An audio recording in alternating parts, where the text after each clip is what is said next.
Well, we certainly enjoyed Saturday's game as the Ohio State Buckeyes got a pretty impressive win over the Iowa Hawkeyes to open the second half of the season. But what did we learn about Ohio State as they've now gone 7-0 here to start the campaign and finally got a little bit of a revenge win after not having played Iowa in 5 years? I think there definitely are some individual things that we can take away from this game as we project forward what's going to happen for Ohio State here in 2022. It's our What We Learned edition of Buckeye Breakdown.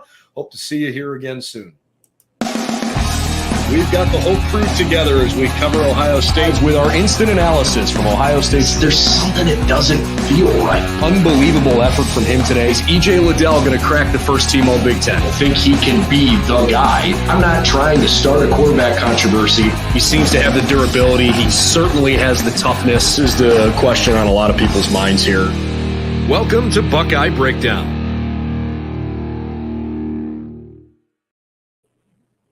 What's going on, everybody? Welcome to Buckeye Breakdown. Thanks for joining us here on Monday night as we chat about the Ohio State Buckeyes and the Iowa Hawkeyes. Brendan Gulick and Craig Hyson with you, part of our coverage with BuckeyesNow, Fan Nation on Sports Illustrated Media Group. You can find us BuckeyesNow.com. Certainly find us wherever you like to find your favorite podcasts in either the Apple Store, the Google Podcast Store, or in Spotify and several other spots. But you could certainly support the channel by subscribing to our YouTube channel and hit the notification bell. We've already got a good live audience. We've only been live here for just over a minute and a half. So thanks for joining us. And if you have some questions or some comments along the way, we'd be happy to interact with you and try to get some feedback on what you thought from Ohio State and Iowa. All right, Craig, this was an interesting game because there were so many maybe statistical abnormalities. I mean, I don't know how else to say it. You don't usually think that when Ohio State only has 360 yards of offense, that they'd score 54 points. That's exactly what happened. I realized we had one defensive touchdown, but 5 offensive touchdowns and 4 field goals.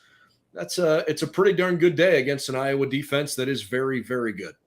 And I don't know, Brendan, did Ohio State play bad necessarily? I don't think they did. Did they play really good? I don't think I'd quite go that far, and they still put up 54 points. So I don't know what that says in totality, but we'll find out over these next couple of weeks as the opponents get a little bit stiffer. I mean, we certainly didn't see them, clinically drive into the end zone every single time, certainly in the first half. But, I mean, maybe that's a product of who you're playing. Like, Iowa's defense is really, really good. And holding Ohio State to 4 field goals kept them in the game a lot longer than everybody the Buckeyes have played so far this year since Notre Dame. It's part of the reason why, even though they've had such an awful year offensively, why they really haven't gotten blown out in any game, because they don't let anybody run away from them. So I guess maybe the biggest place to just kind of start here is to say, look, Ohio State did a really good job of taking what the game gave them. And there is a component of that I guess maybe they created on defense, right? Like, again, I'm not trying to brag about 6 takeaways for the Ohio State defense. Iowa's offense is terrible, but you still forced 6 turnovers. That obviously helps, right? And they scored repetitively off of those mistakes. So that's obviously something to hang your hat on. Yeah, we knew their offense was not good, but holy cow, were they bad? Probably the worst offense I've seen in my life. I kind of had the thought during the game: are they better off just like taking a knee or like running back dives the whole time and see what the score would be? Because I'm not convinced it would have been 54 points for the Buckeyes if they just took a knee every play on offense. It's that bad. And we talked about on, I think it was Thursday, it might have been Friday's show, like how bad must the backup must be. And we saw that. First play, he fumbles. First pass, he throws a pick. It's like, man, I feel so bad for Iowa fans that they have to watch that offense, that during the game, I kind of thought of $1 million idea that I have. Oh, boy. We all love NFL Red Zone every Sunday. Red Zone's so much fun to watch. A red zone, but just for Iowa. So when their offense goes on the field, it automatically changes an Iowa fan TV over to a different game where it could be any game where a team is in the red zone, and then as soon as they look like they stopped their offense is off the field, it flips it back. So you could watch Iowa's special teams, which is very good, and their defense is very good. And then as soon as they go back to offense, it changes the channel. So I think we might be onto something. I'll co-sign on your idea, but I'm not putting my name down as a primary idea guy there. I like it though. It was that bad. It was terrible. I mean, I don't understand how a team can be so inept and lack creativity. Like, they struggled with some basic things.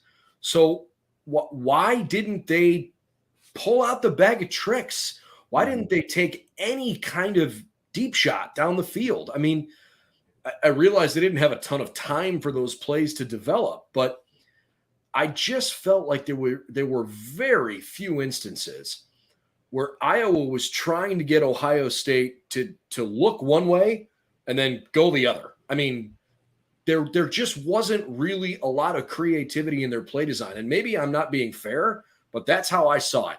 I'm right there with you. It was really, really hard to watch, man. When they were going 3 wide with 3 tight ends, it's like, what are we doing here? So I know they have 2 really good tight ends, but I mean, it was hard to watch. But you want to get into kind of Ohio State, that first half a little bit? And yeah, I mean, the first half, I think the biggest takeaway, the biggest thing I learned is that, unfortunately, Ohio State is still struggling to run the football between the tackles. Now, again, it's almost like we're evaluating 2 different teams.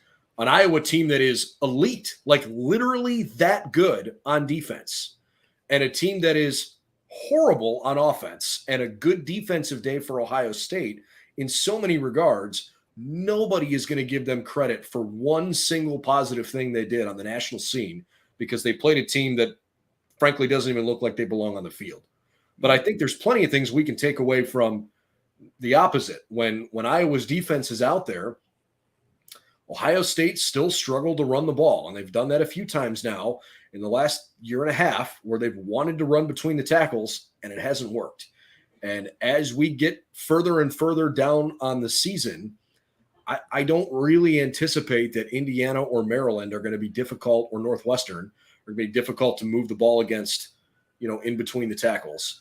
I think Penn State's defensive line is okay. Michigan's defensive line is playing really well.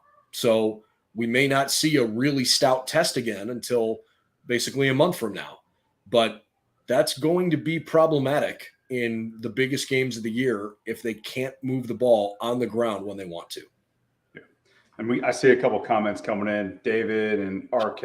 That was kind of my takeaway from Saturday too. I mean, it was a tale of 2 halves, but the third downs was incredible how bad we were on third down Saturday. There was stuff in the box and we would still run it, which I see another comment. Let's let CJ audible out of that. I'm sure that's an option. I don't know. I mean, you got to trust CJ at this point with all the reps that he has under his belt to see something and audible out of it. But there was a couple times on third down where you could see they were clearly trying to stop the run, and you just got to audible out of that. And heck, at this point, just throw it up to Marvin. He's going to catch it. The guy's incredible. That catch he made on the right sideline, and the throw too was phenomenal. But third down was a little bit concerning. And then, just like you said, not being able to run the ball. I mean, I think they only had 66 rushing yards on the day. And look, maybe some of that was because CJ was able to pick up yards through the air ultimately. But you're right. On third downs in particular, it wasn't very good. I guess maybe I'm even more concerned, but perhaps equally willing to take a deep breath about the fact that CJ was pretty flustered in the first half. He did not look comfortable. He made some good plays. I'm not saying that he looked like he didn't belong on the field or things were, lost for him. And again, maybe we just credit Iowa's defense for giving him looks that he wasn't used to seeing, or they disguised things well.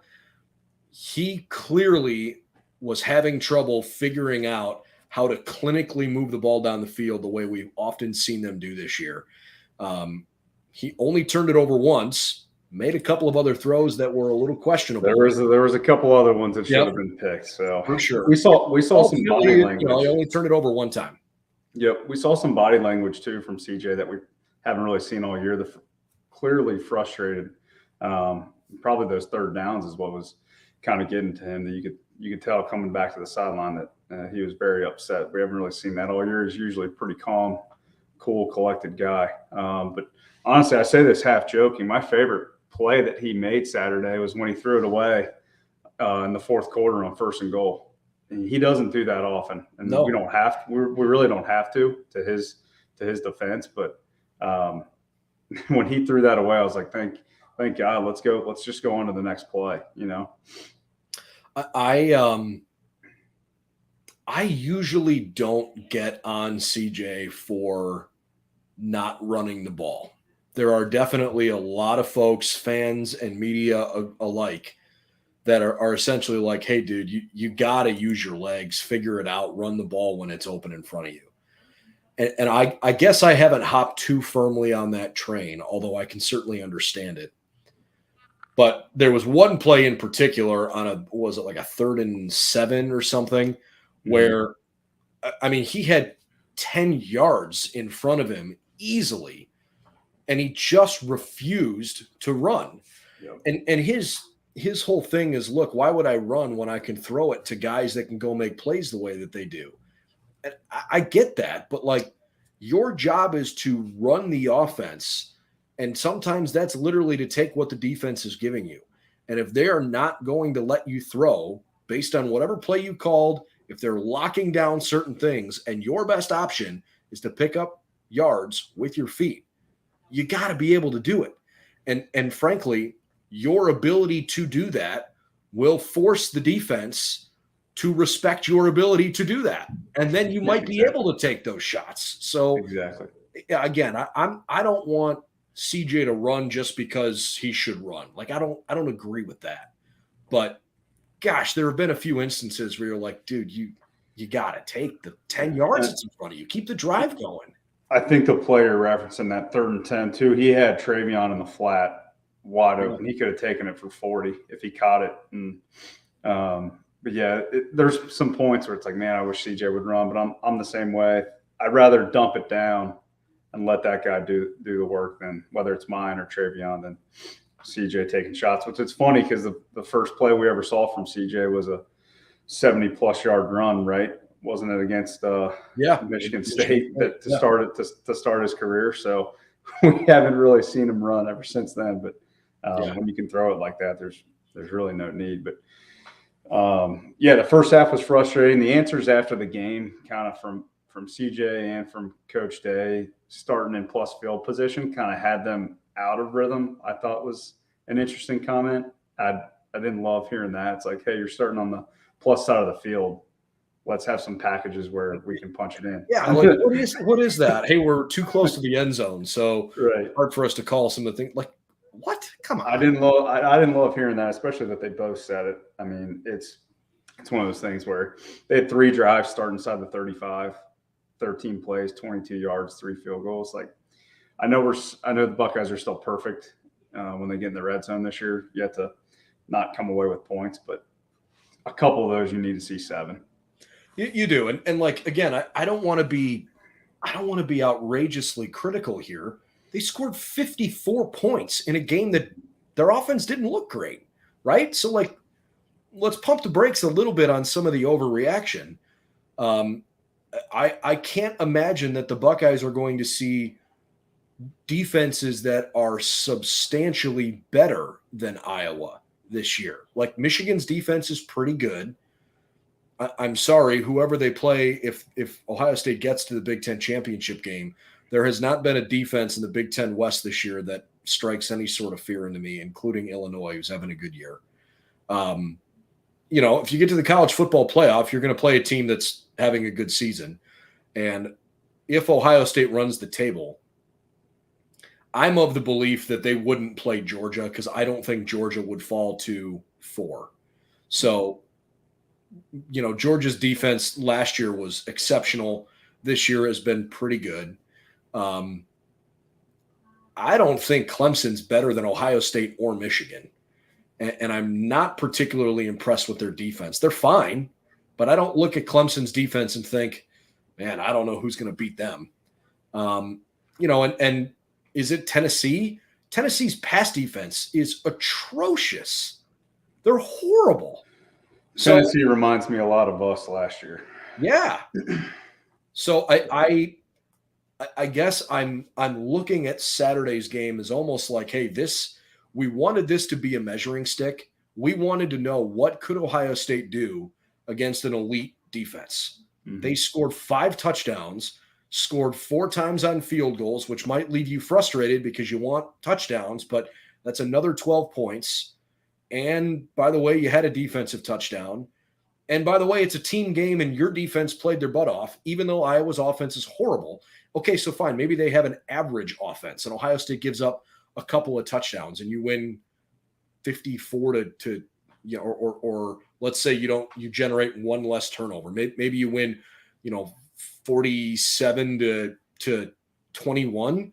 Like that's still beating the crap out of somebody. So like I feel like the people that are looking for reasons right now to hate on Ohio State are only finding what they're looking for.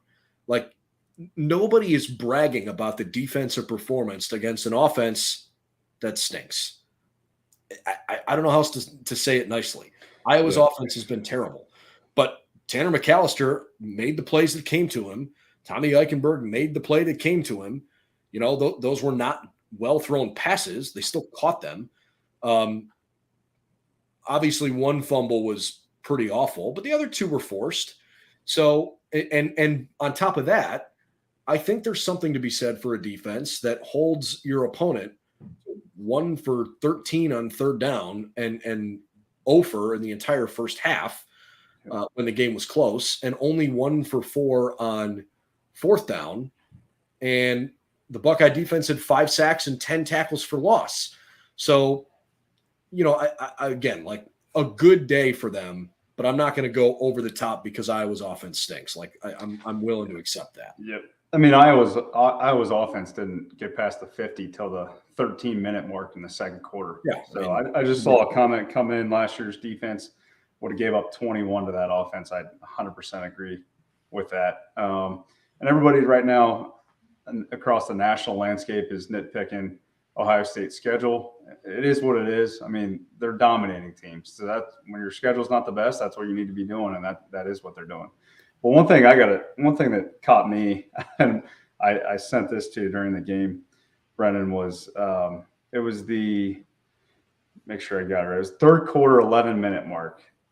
I think we were up 16. Things weren't still clicking all the way yet. And there's some boo birds, not by all the fans Saturday, but a couple. Looks like Coach Day kind of started making its rounds on Twitter. Looks like he yelled a 4-letter word in the direction of the crowd.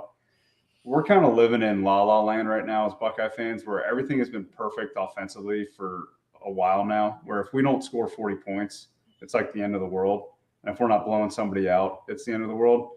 Where we need to kind of take a step back a little bit and just appreciate what we're seeing. Like when I heard people booing on Saturday, I could not believe that they were even doing that. It's like Coach Day's lost 1 home game in his career. It's like we've been killing teams. 41-4. Yeah, I was like, if you're a recruit sitting in the crowd and like you go home and you look that up, like, hey, how good has Coach Day been since he's been here? And you look that up and then you hear people booing at a game when they're up 16 and like about to score again. It's like, what was that all about? So for those watching, you can look that clip up. You'll find it easily on Twitter. But I couldn't agree more when Coach Day yelled that, because if I was him, I would have done the same thing. Yeah, it was pretty outrageous, and I don't blame him one bit. I didn't see that part of the broadcast live, so I wasn't sure. Was he yelling it to the crowd? Was he yelling it to an official or somebody that was just off camera? I don't know. I am caught between understanding both sides. Mm-hmm. There's an unrealistic expectation this year. If Ohio State doesn't win the national championship, this season feels like a colossal failure. That's not fair, but it's reality. They are good enough to do it.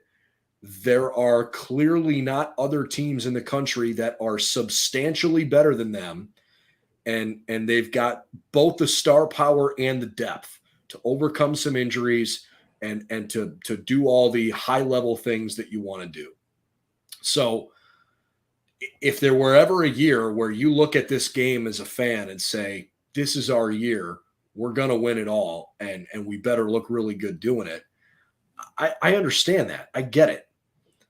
But we are talking about college football where goofy things happen all the time. And like, I am fully on board, Death Star operational here. Ohio State is beating the ever-living heck out of every team they play. And frankly, until they play Michigan, they're probably going to keep doing it. I really don't. I said this on a podcast that's going to air. We recorded yesterday on a different show, but it's going to air later this week. I don't think Saturday is going to be that close. I haven't been that impressed with Penn State. Like, they're fine. They're a good team. They're not even close to being on the same level that Ohio State's on. And I don't think this is only going to be a 2-touchdown game like the spread currently indicates. Maybe I'm wrong, but I don't think Penn State is on the same playing field that Ohio State's on.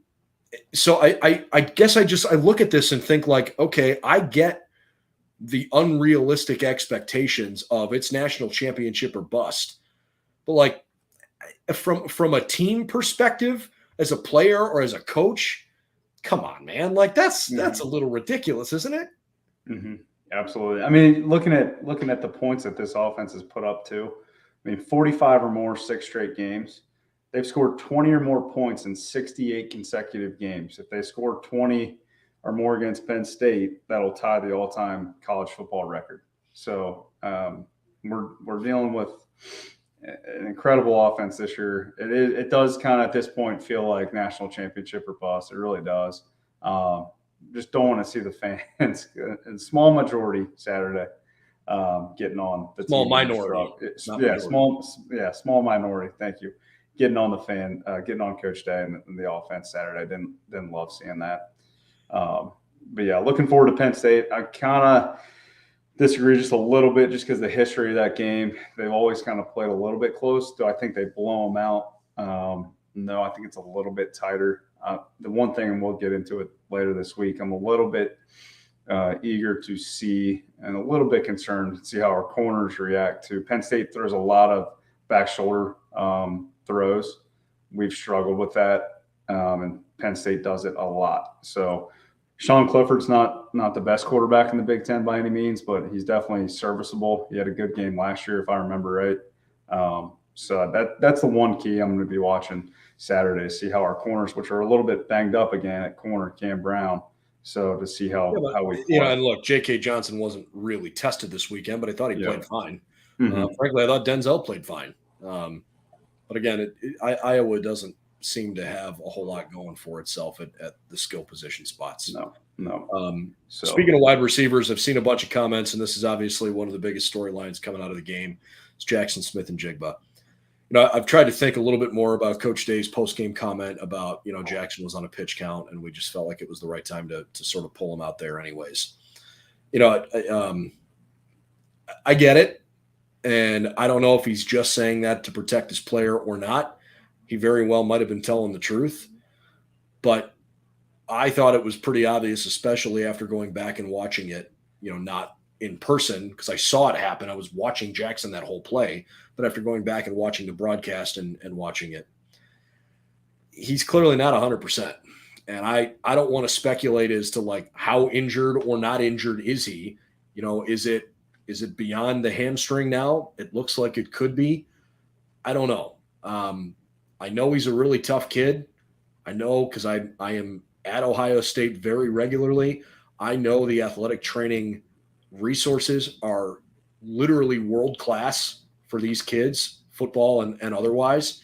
And if there is a way for him to rehab this thing and get on the field as quickly as possible, I'm sure he's doing what he needs to do. And there is no expense spared in player health and safety at Ohio State. So I hope he's okay. Until we have a chance to talk to Coach Day tomorrow, we're just speculating at this point.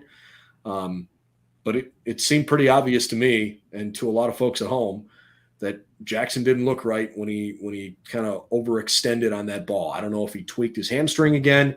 I don't know if he might have done something to his knee or his quad when he planted before reaching for that ball. He clearly wasn't right, though.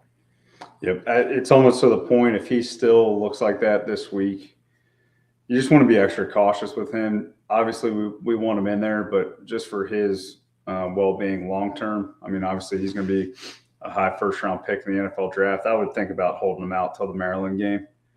I mean, at this point, if he isn't really progressing, because he did not look good, even before that final play, just did not look right. And credit to him for trying to get out there and give it a go with his teammates. It's probably been killing him to be sitting on the sideline. Yeah, I know it's been killing him. Probably it has been. Yeah.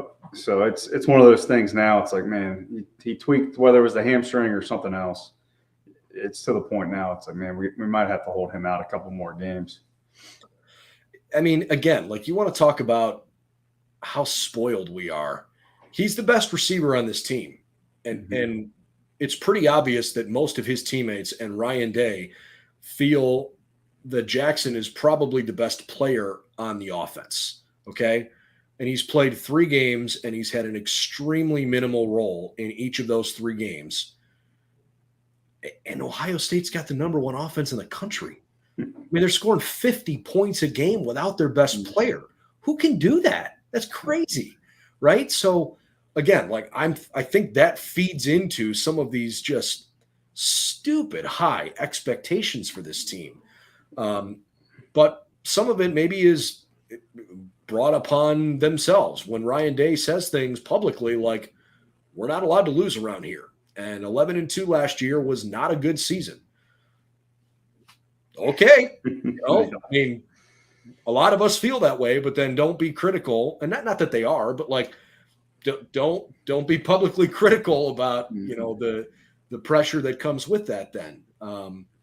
But again, Ohio State has an embarrassment of riches right now on this offense. I mean, again, look at Travion and Mayan have not been 100% all season. And I know they haven't been a run-first team. They're not running the ball down everybody's throat. But we've seen some pretty good rushing performances from both of those guys already this year. What more do you want? I mean, you're not going to have 4 receivers have 100 yards every game and 2 running backs with you're not going to have 700 yards of offense. We're playing in the Big Ten, guys. So, it's not a video game. This team, in my opinion, is the most complete team in the country. They have the best mix of elite offense and elite defense. And there are a lot of people that want to see more because they think the schedule's been too soft. Desmond Howard's one of them. I think that's stupid. Michigan's schedule is the softest schedule any Power 5 team has played so far. But I think Michigan's good. Michigan's very good. Look what they did to Penn State. Penn State doesn't stink. They're a good team. I just don't think they're an elite team, and I think Ohio State's going to beat them handily. I don't know. I think you can look at the growth from one year to the next and say, hey, the things that this defense struggled with in 2021, they don't seem to be struggling with in 2022. And a lot of it starts at the line of scrimmage because Ohio State's defensive line is playing much better. And Tommy Eichenberg's literally playing like the best linebacker in the country right now. Yeah. Lathan Ransom just popped up on the Thorpe watch list today as well for best defensive back in the country. So, we're not talking enough as a fan base and media. I'll throw you in there. I'm part of the fan base, but of the job that Jim Knowles is doing, I think we need to bring it up every day. The turnaround in just one season is remarkable. Usually this thing takes a little time. It speaks to how smart Ohio State's defensive players are to pick up a new system this quick and play this well.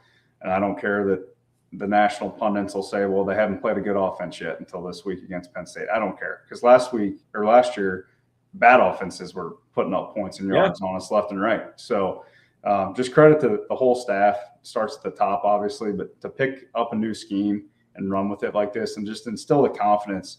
Tommy Eichenberg, still Chambers, those guys are just flying around. Zach Harrison just played his best game as a Buckeye. And that was one thing, too, I was kind of thinking about Saturday as he was having that good game is he's kind of had an unfair kind of whatever you want to call it, kind of thoughts about him coming in as a highly touted freshman in the shadows of Bosa and Chase Young, thinking he's just going to be the next guy. He's just going to roll out of bed and be just like them.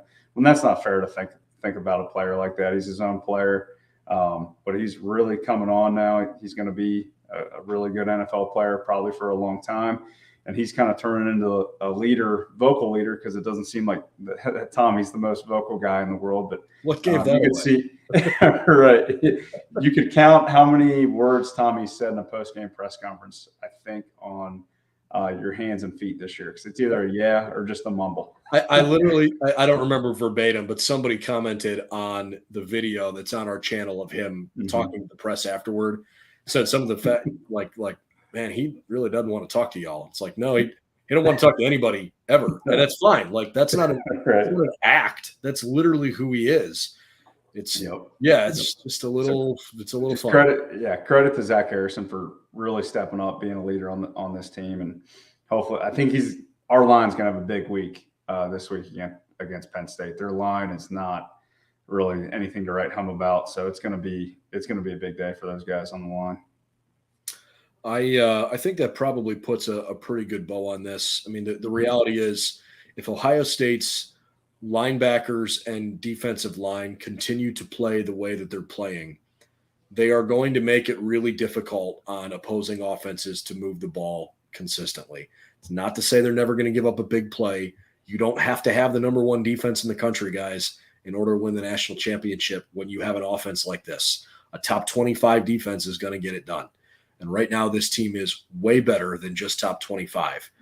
Maybe they haven't played the best offenses. I think everybody expected Notre Dame to be better than they were.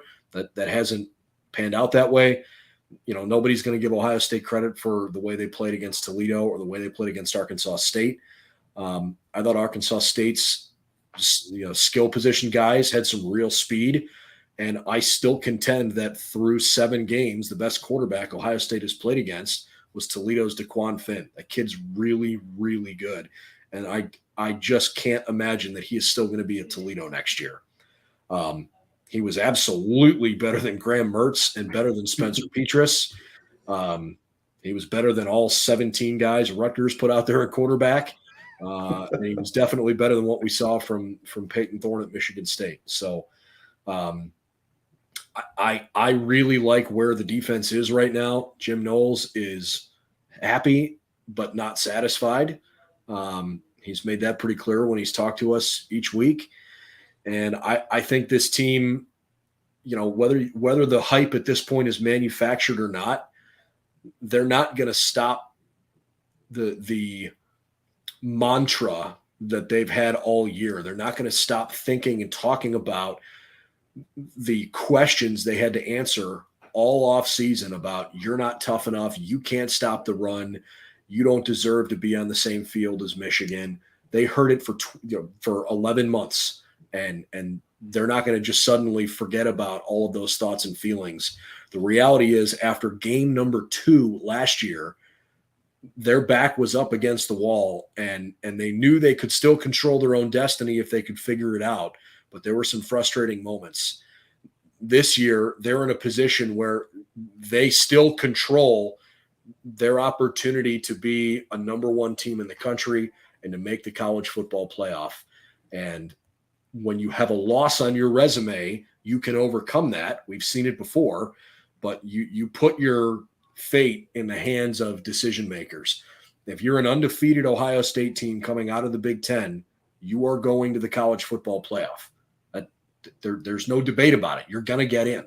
So they have done what they've needed to do so far this year to avenge the frustrating feelings they've had last year. I don't think that they're suddenly going to just take their foot off the gas as they go into the stretch of the season here. Looking forward to this week. I think Ohio State's going to play really well. I think Penn State probably feels like giving the ball to their freshman running back is going to be part of their game plan. I think they're going to want to try to establish the run. I know that Ohio State and Penn State have played close games in years past. Maybe I'm off my rocker. I just don't see Ohio State not covering the spread comfortably this week. I think Ohio State is at least 20 points better than Penn State. We'll see if the line moves. Yep. You hit it all, said it perfectly. I agree with everything you just said. Any final thoughts on this past game here? Just it was kind of, in a way, nice to see Ohio State struggle for just a second to see how they respond. Sure. It's not always going to be easy.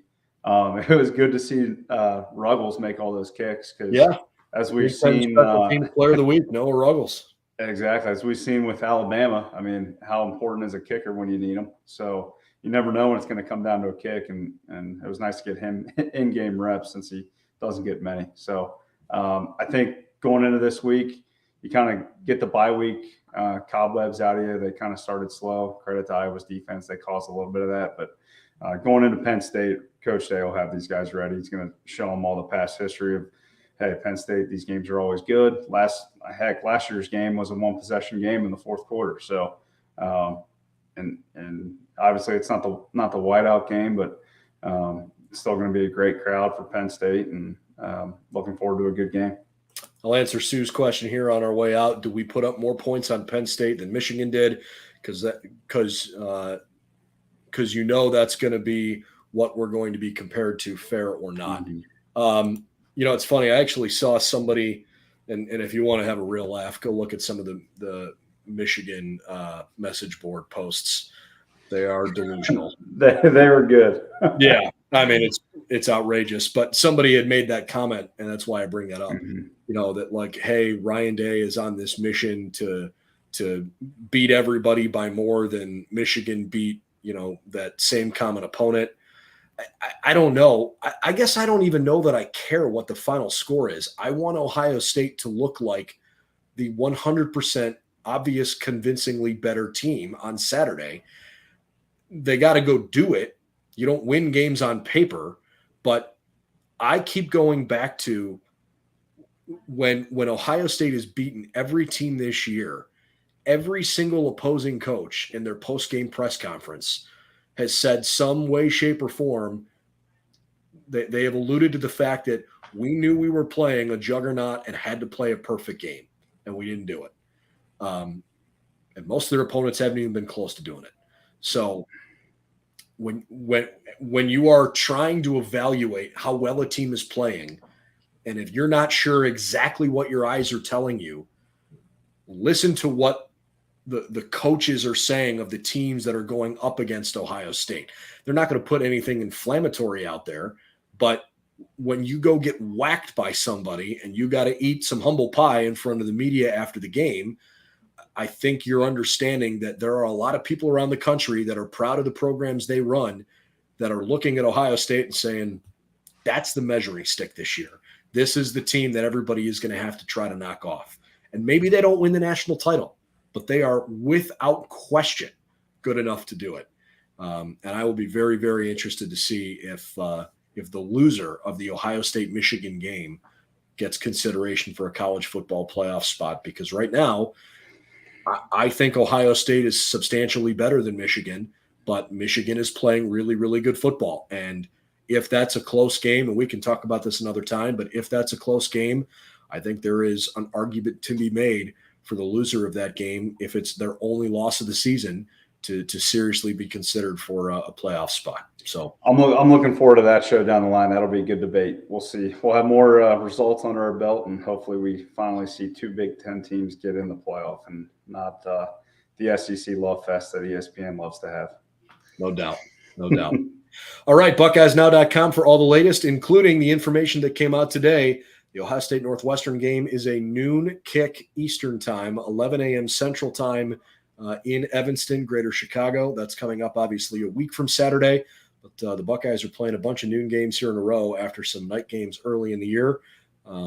Frankly, I prefer noon games. I think that's great. So good to see good to see that that's the case, and that will be an ABC game in Northwestern. So BuckeyesNow.com for all the latest. Thanks for joining us. We had a great audience tonight, almost 70 people still here at the end of the show.